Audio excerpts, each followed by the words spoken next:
بسم اللہ الرحمن الرحیم اللہم صلی علی سیدنا و مولانا محمد وبارک وسلم وصلی علیہ۔ جی، اسلام میں پردے کی بہت اہمیت ہے۔ اللہ تبارک و تعالی نے قرآن پاک میں اللہ کے محبوب صلی اللہ تعالی علیہ وآلہ وسلم کو حکم ارشاد فرمایا، یا ایھا النبی قل لازواجک وبناتک ونساء المؤمنین یدنین علیہن من جلابیبہن، کہ اے نبی اپنے ازواج سے، اپنی بیٹیوں سے اور مومنین کی خواتین سے آپ فرما دیجئے کہ اپنے دوپٹے کا پلو اپنے چہرے پر لے لیں۔ یہ بے پردگی ایک بہت خطرناک ہتھیار ہے اور بہت مہلک ہتھیار ہے۔ انسانی معاشرے کے اندر تباہی جن وجوہات کی بنا پر آئی ہے، ان سب سے بڑی وجہ جو ہے وہ یہ بے پردگی۔ بے پردگی اس طرح ایٹم بم ہے، جس طرح کسی کو برباد کیا جائے، ہلاک کیا جائے، یہ اسی کی مثل ہی۔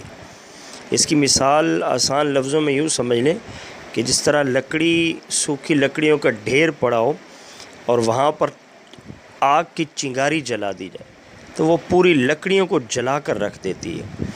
تو بزرگوں نے، علماء نے، مفسرین کرام نے لکھا کہ یہ بے پردگی بھی معاشرے کے اندر اسی طرح ایک چنگاری کا کام کرتی ہے، جس کی وجہ سے معاشرے کے اندر یہ ساری برائیاں جنم لیتی ہیں۔ تو پردے کی اسلام میں بہت اہمیت ہے، بہت اہمیت ہے۔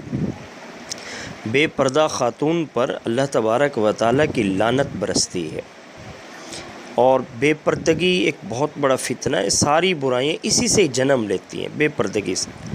اب پردہ کیا ہے؟ پردہ جو قرآن پاک میں بیان فرمایا گیا ہے کہ اپنے چہروں پر اپنے سر کا جو پلو ہے یہ نیچے کر لے۔ یہ ہمارے ہاں جو آج کل پردوں کا رواج نکل چکا ہے کہ ایک خوبصورت عبایا پہن لینا، بھڑکیلا عبایا ہو جس کی وجہ سے اور کشش ایک پیدا ہوتی ہے، یہ کوئی پردہ نہیں ہے، یہ تو بلکہ اور ایک کشش کے اندر اضافہ کیا جاتا ہے۔ آنکھیں نظر آنی اور بقایا سارا کو ڈھکا ہونا، یہ اسلامی پردہ نہیں، یہ لیا گیا ہے مرزائیوں سے۔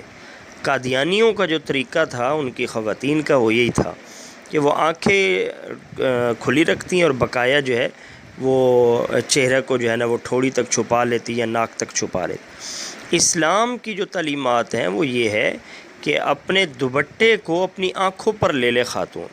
تو اسلام میں ہمارے ہاں جس طرح پہلے والی خواتین میں ٹوپی والے برقعے کا رواج تھا کہ مکمل طور پر عورت کا جسم جو ہے وہ ڈھکا ہونا چاہیے، اور سب سے بڑی جو زور ہے پردے میں وہ آنکھوں پر ہے، کیونکہ سب سے پہلے جو بھٹکتی ہے وہ آنکھ بھٹکتی ہے۔ ایک مصر کا ایک شاعر ہے، اس نے 6 مراحل اپنے ایک شعر کے اندر بیان کیے۔ کہا کہ نظرتن، سب سے پہلے یہ نظر بہکتی ہے، نظر سے نظر ملتی ہے، پھر کیا ہوتا ہے فتبسامتن، پھر مسکراہٹ ہوتی ہے کہ انسان کی ایک کیفیت ہوتی ہے، ملتی نظر ہے پھر یہ مسکراہٹ ہوتی ہے۔